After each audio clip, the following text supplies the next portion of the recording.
Hi, this is Section9 Team6. We are Team Pew. I'm iah206. I'm Yan. I'm Mina Wong.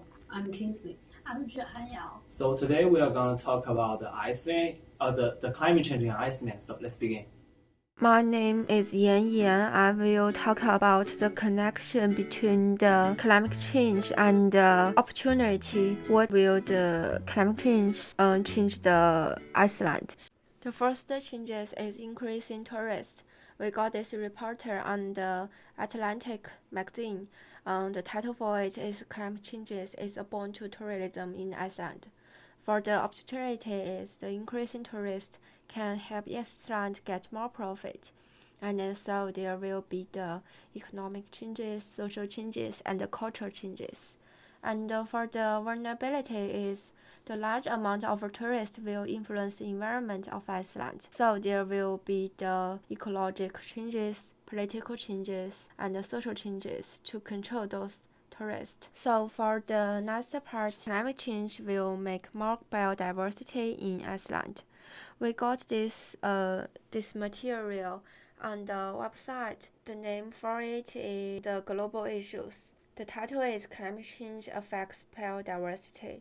The opportunities for that is the climate change will help Iceland be more biodiversities.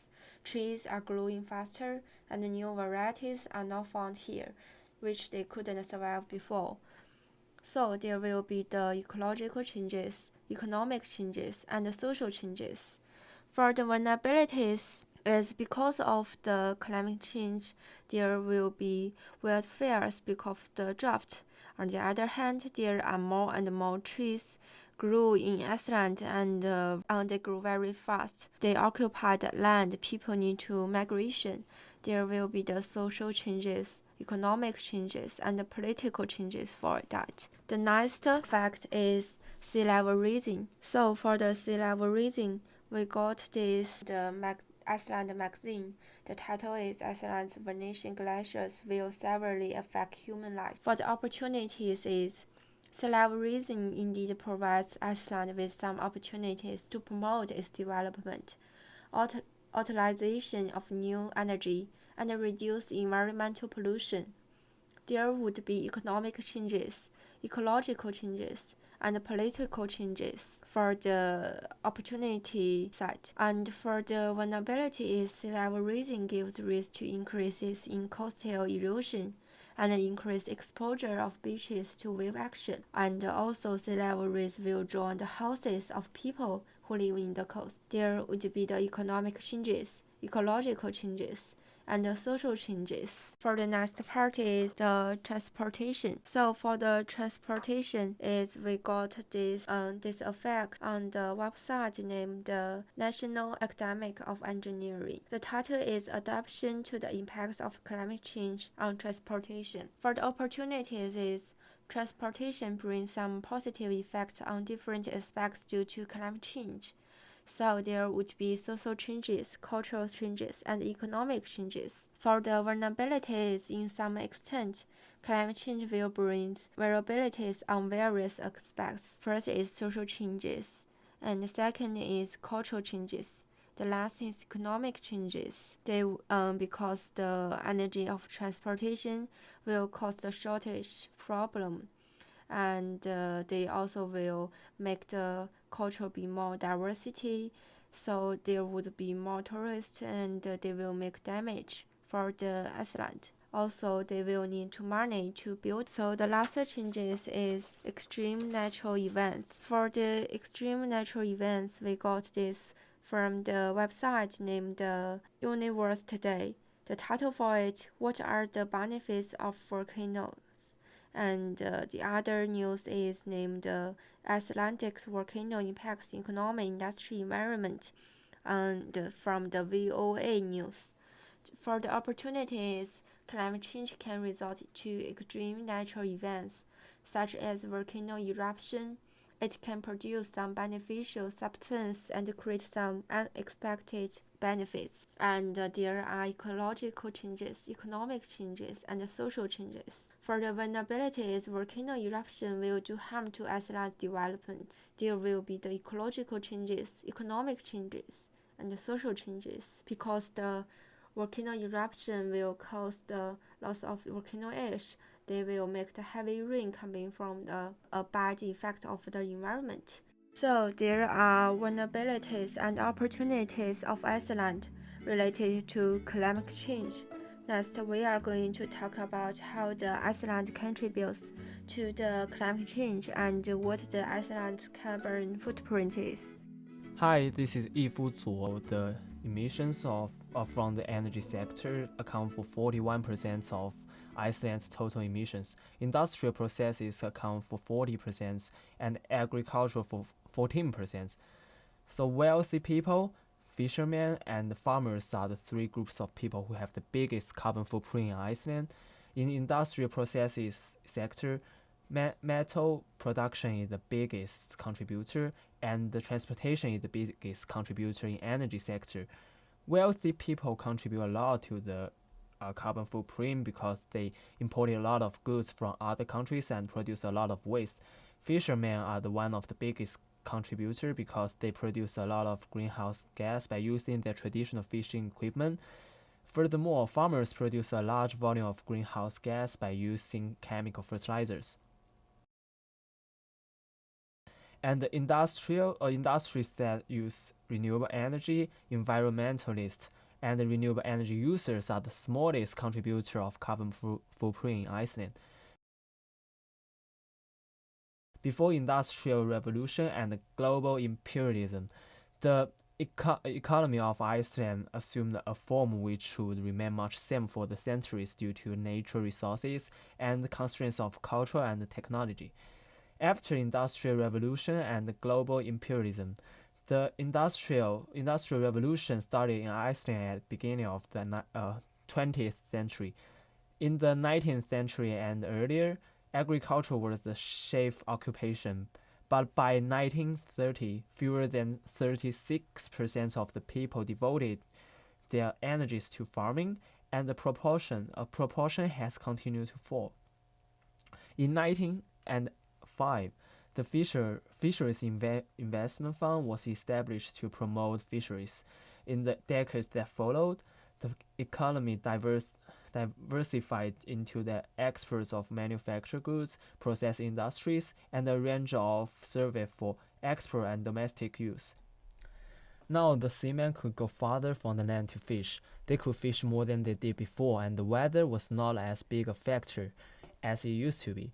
The wheels went on running, and a century later, Iceland's economy boasts one of the world's top 20 GDP.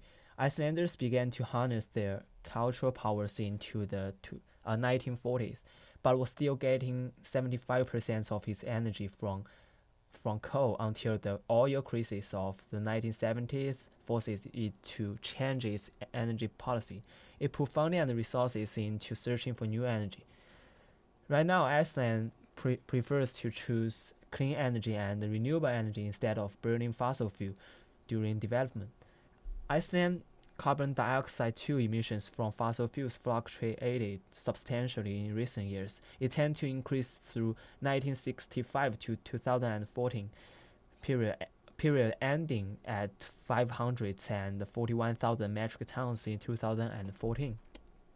And in the rank of the countries about carbon dioxide emissions shows that Iceland is always after 100, which means compared with other countries, the emissions in Iceland is quite small. Iceland was the colony of the King of Norway in 1814. The main area of Iceland is grassland, and the forest area accounts for about only 1% at that time. In 1994, the wasteland in Iceland have undergone extensive deforestation and subsequent vegetation degradation and soil erosion.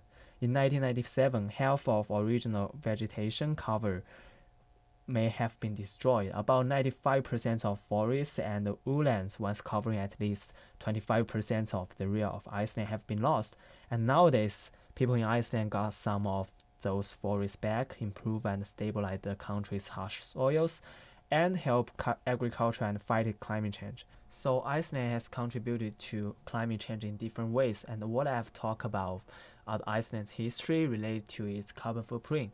Next, 戴笠加州 are going to keep talking about how climate change affects those vulnerable populations in Iceland. There are 6 groups of vulnerable population in Iceland who would be influenced by climate change. Firstly, climate change caused the rise of sea level, which made poor people who built in their house seaside in the capital of Iceland being vulnerable.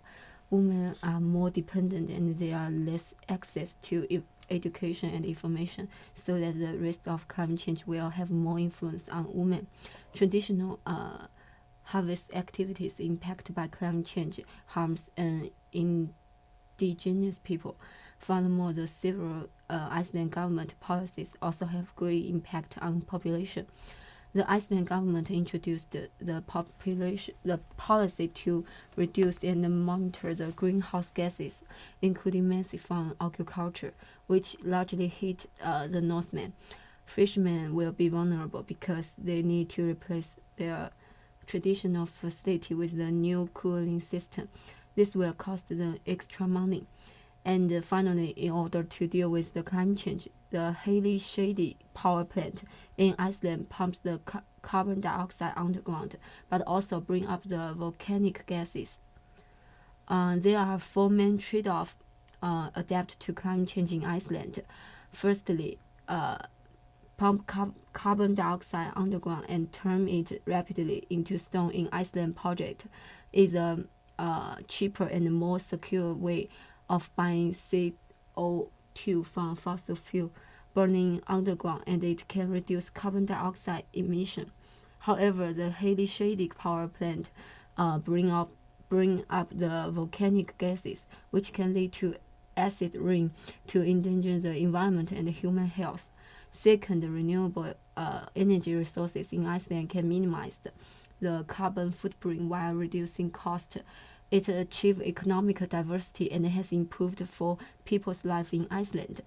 However, new energy contains the themes which is dangerous for people and the environment. Third, reducing the use of HFC cooling system in Iceland improve energy efficiency and minimize the energy needed, which can reduce the bad influence. But the fishermen in Iceland will spend more on supporting their business, both in transportation and fishing, by using new green machines. Finally, reducing and monitoring the agricultural emission in Iceland. The game is that total mass emission from agriculture will decrease, which will reduce the effect of climate change. However, Norsemen have less food to eat and the most food cannot be planted. Because climate change affects a lot of countries, including Iceland and around the world, people begin to pay more and more attention on it. In this situation, United Nations Framework Convention on Climate Change and the Kyoto Protocol will come up with to deal with the climate change. Next, we are going to discuss the Iceland political platform and how has it changed. Here is the specific time about the first time Iceland got involved in UNFCCC and Kyoto and Paris Agreement. The table lists the specific date about when Iceland signed, ratified, and entered into forces. Then the main history and the recent changes of Iceland's involvement in this political platform are: before 1990, Iceland cannot accept the commitment of Kyoto Protocol as it stands. And then in 1995, the government of Iceland adopted an implementation strategy based on the commitments in Framework Convention. And then Iceland has been participating in the European Union emission trading system since 2008. Then Iceland announced its goal on 30th June 2015, aiming for a 40% reduction of greenhouse gases emission by 2030. Iceland authorities believe that the technological development can play an important role in tackling climate change, not least in the field of energy. The use of available clean technologies should therefore be used much more widely. So Iceland was involved in these three in all kinds of ways. Following are the several important examples. Hi, I'm Xuehan. I will introduce this part. And here are some instances of Iceland's involvement. The first one is Iceland submits its climate action plan ahead of 2015 Paris Agreement to UNFCCC. It aims to be part of a collective delivery of European countries to reach a target of 40% reduction of greenhouse gas emission by 2030 compared to 1990 levels. The second one is Iceland has a national implementation plan for climate mitigation in place, aimed at ensuring Iceland's compliance with commitments in the Kyoto Protocol until 2020. Iceland intends to include LULUCF in its post-2020 contribution to climate mitigation in accordance with established and accepted methodology for LULUCF accounting.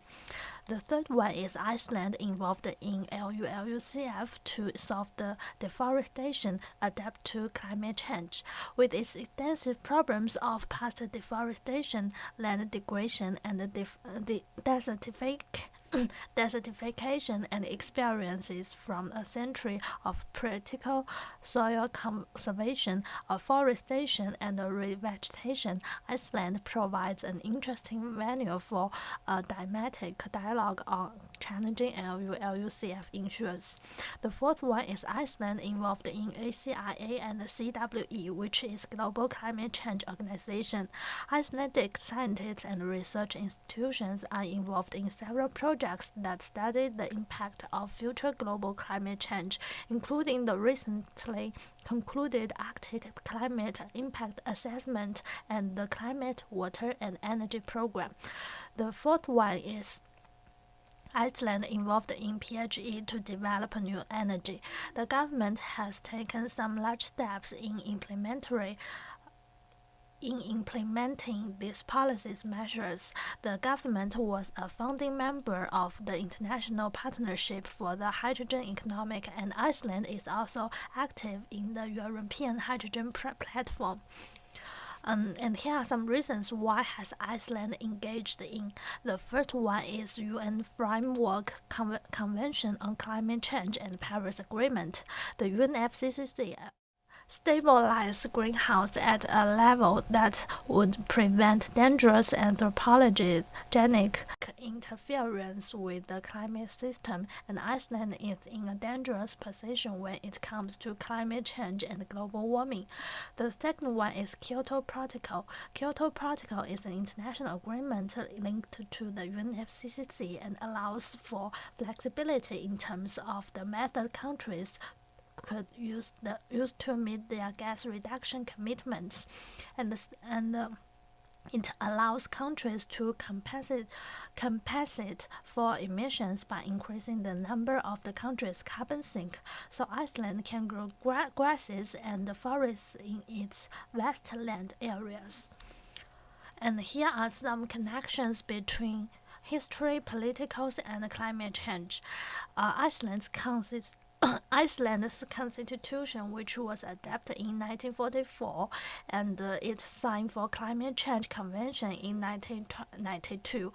The Kyoto Protocol was happened in 2002, and the Paris Agreement was in 2016.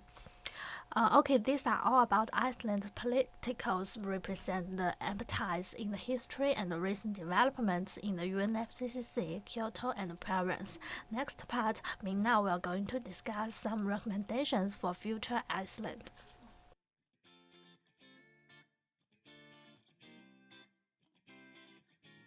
Improve new energy technology is a recommendation with my country's policy in the past, and that makes a practical sense for moving forward into future.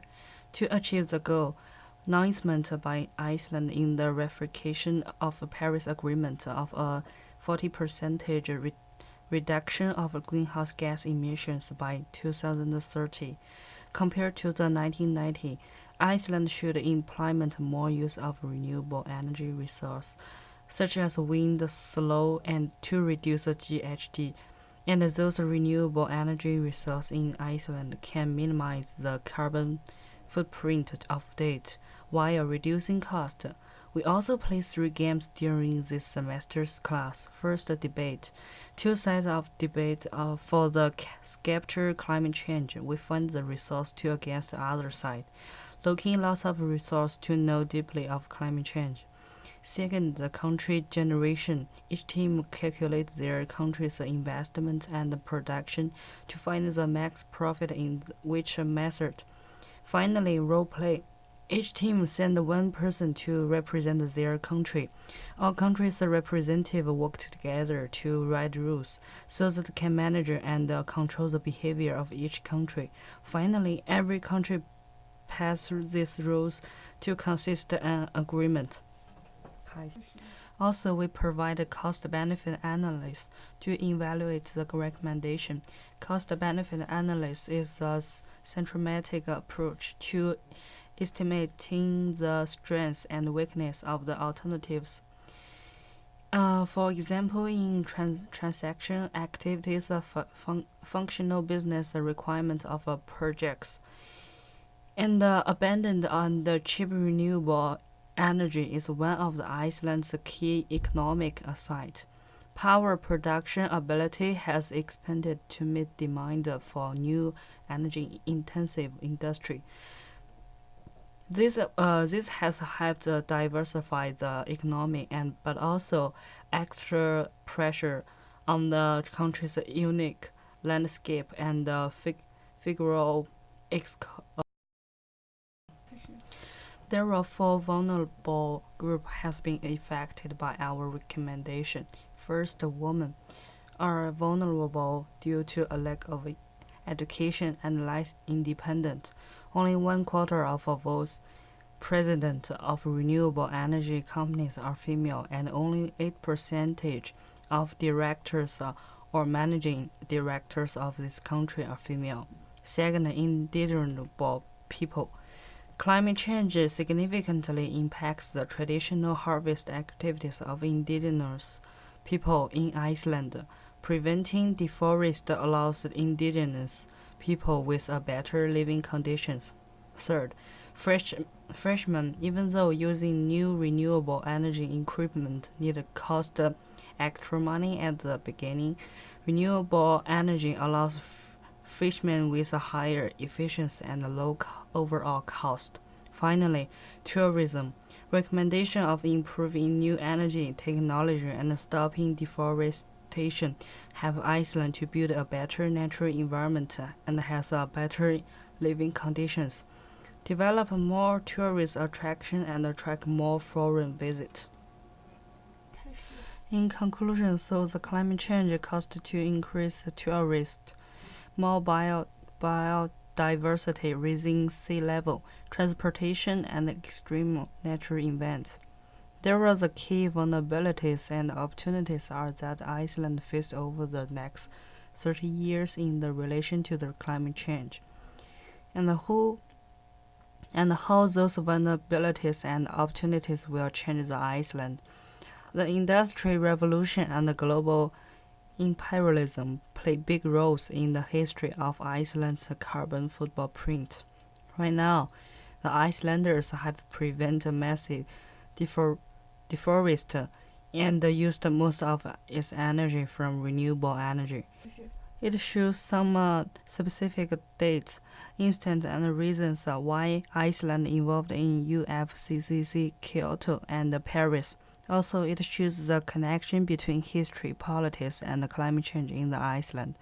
2 recommendations of Iceland policy in the past and moving to future, with 2 aspect analysis to evaluate the finance of 2 recommendations. So vulnerable groups of people will be affected by this recommendation. So this is our presentation. Thanks for watching. Thank you.